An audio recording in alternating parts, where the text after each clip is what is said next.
All right, it's been at least 5 minutes, and you can see in the plastic cups all of the extra drippy has come out. I feel like I went a little heavy with my center color on both of these, but let's stick them in the oven and find out how it looks. Also, don't be judgy. I'm not usually in my videos, and I'm wearing my paint clothes, so I'm going to try and stay out of the shot. But if not, you too will discover to not do this project in clothes that you do not want decoupage liquid on. So all I'm doing is sort of wiping off the edge. Again, it's not urgently important, but it does keep it from overflowing onto your oven. So there's one. And there's my other one. Just with a paper towel, I'm just going to wipe off the edge, make sure nothing drips onto the floor of my oven. If you're concerned about that, you can put a piece of aluminum foil under the jars to make sure nothing leaks, but so far I haven't had any problems. So I'm just going to stick these right in the oven. There's one. There's two. And I'm going to set the timer for 15 minutes and then come back and check.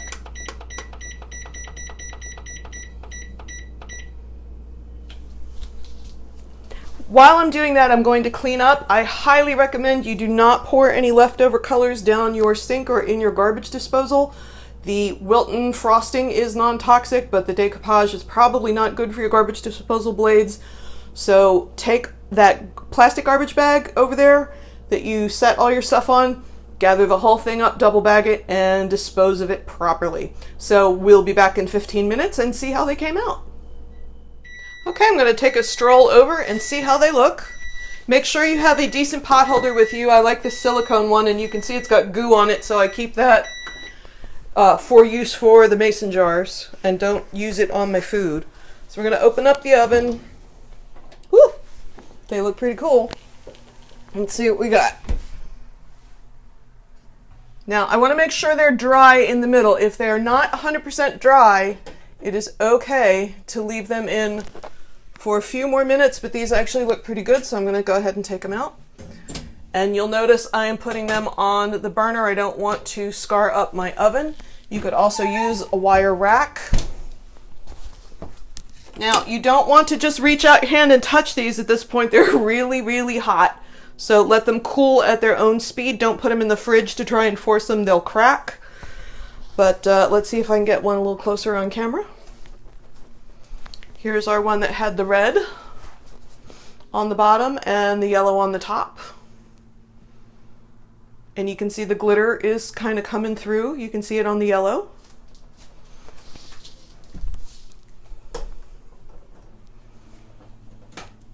And I love this one. This did exactly what I hoped it would do. It's blue on the bottom because I put the blue in, and then I put the yellow in the top. But if you look at the center, it's all kinds of green and blue and gold all swirled. So I think this one came out particularly nicely.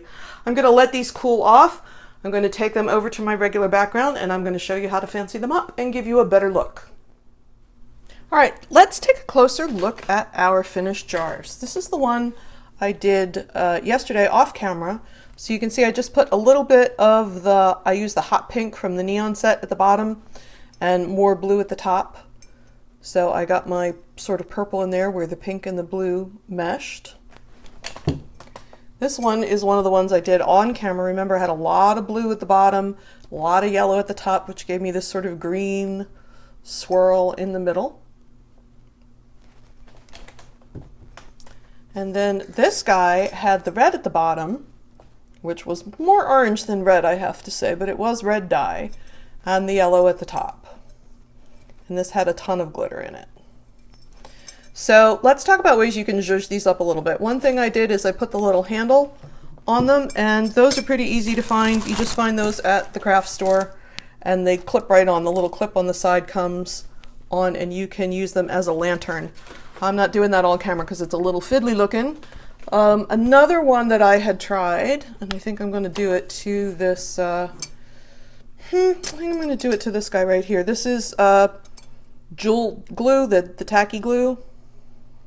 So I ran a bead right around the top. Doesn't have to be that fancy.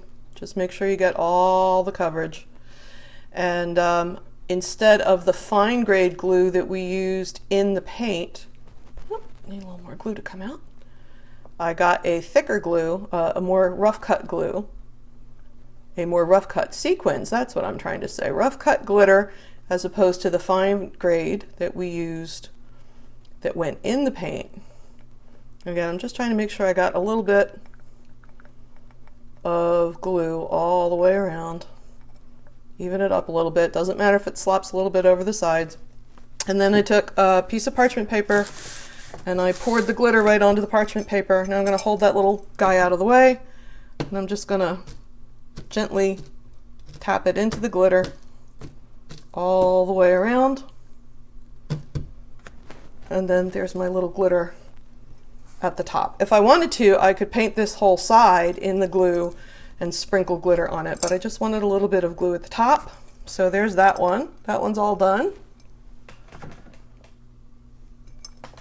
Let me move the glitter out of the way before I make a mess. If you guys could see the state of my apartment after I make these videos, you would be horrified. This guy, it turns out I had some yarn that was a really good color. So I'm going to use the glue dots, the permanent glue dots. They also make these in removable, but I want to use the permanent ones. Just going to take one right out of the package.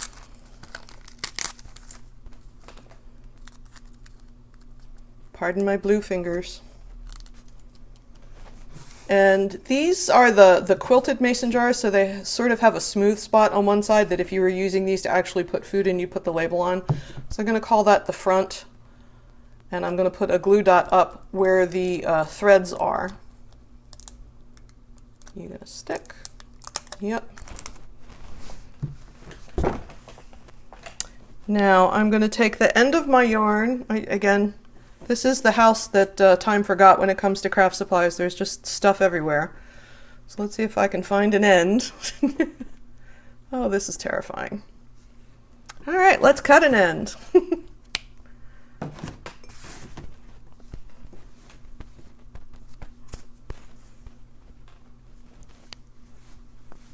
Oh my heavens. There we go. All right, so there's the end of my yarn. I'm going to tie a knot in it so it doesn't fray so much. I can trim that up later, just a little knot. And I'm going to leave a good, say, 8 or 9 inches because I'm going to tie a bow later.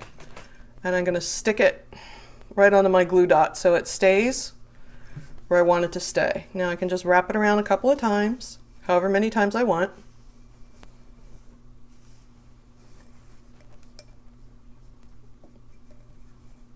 You have to watch, there's the threads in there from when you would, if you were to be actually screwing a lid on there. That looks good to me. And I'm going to cut it about the same length as the other side. Okay, it doesn't matter how many times I wrap it around. I just want a nice little border on the top. I'm going to come back to my center. I'm going to get another one of those glue dots because they work very nicely on the yarn.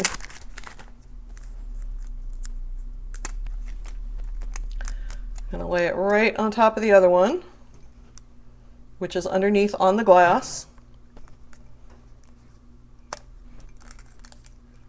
And pull that plastic sheet off, leaving the little glue dot right there. And there, I'm going to lay down the second strand so they're hanging. I'll tie a little knot at the end of the second cord so that it matches the first. And then just tie a little bow.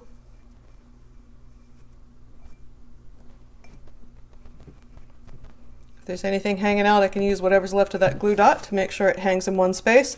And then once again, I can add one of these little lantern guys I want, or leave it just the way it is.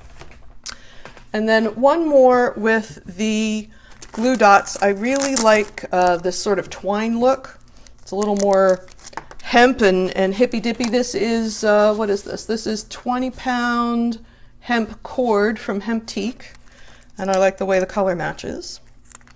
So once again, I'm just going to find that smooth spot, which is the front of the jar, and put a glue dot on there so that my end stays in place. Now this is a much finer weight than the yarn, so I can get a lot more wraps on it if I want to. But make sure it's on the glue.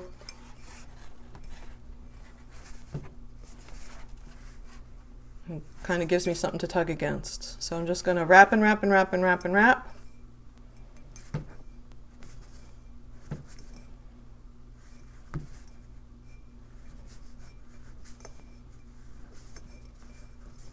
Now there's no reason that you can't combine some of these techniques. Use the holders if you want.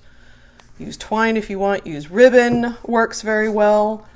Yarn, whatever you have laying around, you can sort of customize these and make them your own.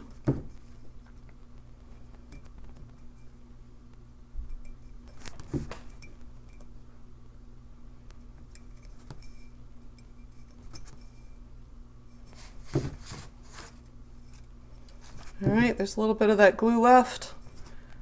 Just gonna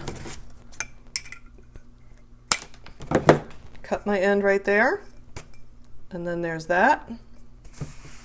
Again, I can use it with a with one of the holders or without.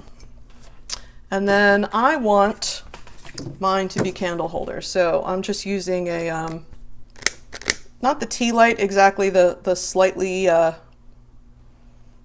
bigger one. And what I'm doing is I'm softening this up a little bit with the heat so that it will stick in the bottom. See, I got a little bit of wax going. So I'm just going to drop this straight down. Make sure it's standing up. And then that little bit of soft wax will help it stay in place. Or as always, you can use a glue dot. You know, I'm very fond of my glue dots. Okay, make sure that's standing up so we can light it later. Drop it straight down.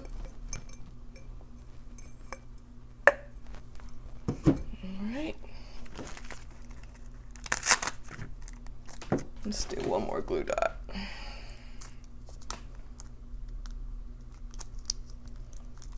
Hold on to the wick so you don't pull the wick out when you're taking the plastic off. All right, I'm going to put that in here.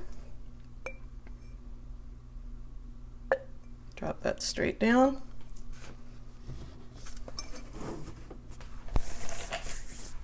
All right, let's see if I can get them lit without setting my apartment on fire.